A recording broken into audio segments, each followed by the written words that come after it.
Assalamualaikum warahmatullahi wabarakatuh. Nama saya Anissa Viola Hartanto. Saya dari program studi pendidikan bahasa Jepang. Saya akan mempresentasikan hasil dari pembahasan saya. Saya membahas tentang Konstitusi Indonesia. Konstitusi Indonesia. Konstitusi. Istilah konstitusi berasal dari kata constituere dalam bahasa Prancis yang artinya membentuk. Dalam bahasa Latin, terdapat gabungan dua kata, cum dan statuere, yang artinya menetapkan sesuatu secara bersama-sama. Saya akan mengambil salah satu contoh pengertian dari konstitusi yang ini menurut K.C. Ware. Menurut dia, konstitusi adalah keseluruhan sistem ketatanegaraan dari suatu negara, berupa kumpulan peraturan yang membentuk, mengatur, atau memerintah dalam pemerintahan suatu negara. Jadi, kesimpulan yang saya dapat dari konstitusi adalah suatu gambaran dari lembaga-lembaga negara beserta tugas dan kewenangannya. A. Undang-Undang Dasar 1945 sebagai Konstitusi Negara Republik Indonesia. Konstitusi adalah hukum dasar tertulis. Berarti konstitusi adalah undang-undang dasar. Negara yang merdeka dan berdaulat harus memiliki konstitusi sebagai syarat berdirinya negara secara deklaratif. Berikut adalah konstitusi yang pernah berlaku di Indonesia. Yang pertama, ada Undang-Undang Dasar 1945, periode 18 Agustus 1945 sampai 27 Desember 1949. Dalam kurun waktu tersebut, Undang-Undang Dasar 1945 tidak dapat dilaksanakan sepenuhnya, karena Indonesia disebutkan dengan perjuangan mempertahankan kemerdekaan. Yang kedua ada Undang-Undang RIS. Pada periode 27 Desember 1949 sampai 17 Agustus 1950. Pada sistem ini, sistem pemerintahan Indonesia adalah parlementer dan bentuk negaranya adalah serikat. Yang ketiga ada Undang-Undang Dasar Sementara 1950. Pada periode 17 Agustus 1950 sampai 5 Juli 1959. Bentuk negara yang dikehendaki oleh Undang-Undang Dasar Sementara 1950 adalah negara kesatuan. Adapun bentuk pemerintahannya adalah republik, dengan pemegang kedaulatan rakyat adalah presiden bersama-sama dengan DPR. Yang keempat ada Undang-Undang Dasar 1945, periode 5 Juli 1959 sampai tahun 1966. Pada masa ini, terdapat penyimpangan seperti presiden membubarkan hasil pemilu 1955 dan membentuk DPR-GR.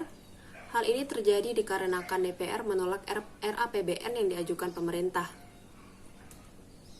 Yang kelima ada Undang-Undang Dasar 1945 tahun 1966 sampai 21 Mei 1998. Pada masa ini, disebut Orde Baru yang menyatakan akan melaksanakan Pancasila dan Undang-Undang Dasar 1945 secara murni dan konsekuen, namun masih ada kekurangan dalam pelaksanaannya, seperti berkembangnya korupsi, kolusi, dan nepotisme yang dilakukan penyelenggaraan negara. Yang keenam ada Undang-Undang Dasar 1945 periode 21 Mei 1998 sampai 19 Oktober 1999. Pada masa ini, sering disebut masa transisi karena Presiden Soeharto digantikan oleh B.J. Habibie. Yang terakhir ada Undang-Undang Dasar 1945, periode Undang-Undang Dasar 1945 amandemen sampai sekarang. Amandemen adalah prosedur penyempurnaan Undang-Undang Dasar tanpa harus langsung mengubah Undang-Undang Dasar dan sebagai pelengkap dan rincian dari Undang-Undang asli. Perubahan Undang-Undang Dasar 1945. Dalam Undang-Undang Dasar 1945, Pasal yang berkenaan dengan cara pengubahan adalah pasal 37 yang mengandung 3 norma, yaitu wewenang untuk mengubah Undang-Undang Dasar pada MPR, mengubah Undang-Undang Dasar quorum yang harus dipenuhi sekurang-kurangnya 2/3 dari jumlah anggota MPR hadir, putusan perubahan disetujui 2/3 dari jumlah yang hadir. Kelembagaan negara. Dalam TAP MPR nomor 6 MPR 1973 dan TAP MPR nomor 3 MPR 1978, MPR menetapkan bahwa MPR adalah lembaga tertinggi negara, sedangkan lembaga tinggi negara lainnya adalah Presiden, DPR, DPA, BPK, dan MA. Struktur ketatanegaraan sesudah perubahan Undang-Undang Dasar 1945. Lembaga kekuasaan negara terbagi atas 3. Pertama adalah lembaga legislatif, yang kedua adalah lembaga eksekutif, yang ketiga adalah lembaga yudikatif. Lembaga legislatif terdapat MPR, DPR, dan DPD.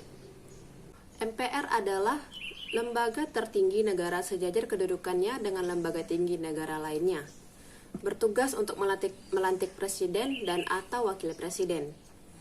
Berwenang mengubah dan menetapkan undang-undang dasar. DPR. DPR bertugas bersama-sama dengan presiden membentuk undang-undang, melakukan pengawasan terhadap pelaksanaan undang-undang, APBN, dan kebijaksanaan pemerintahan. DPD. DPD dipilih secara langsung oleh masyarakat di daerah melalui pemilu. Berwenang mengajukan dan ikut membahas RUU yang berkaitan dengan otonomi daerah, hubungan pusat dan daerah. Berikutnya ada lembaga eksekutif. Presiden adalah kepala kekuasaan eksekutif dalam negara dan dibantu oleh wakil presiden. Berikutnya ada Badan Pemeriksa Keuangan. BPK adalah lembaga negara dengan tugas khusus untuk memeriksa tanggung jawab keuangan negara. Selanjutnya ada lembaga yudikatif.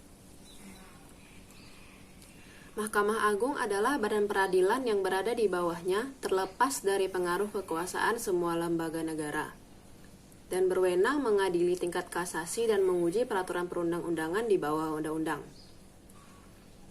Berikutnya ada Mahkamah Konstitusi.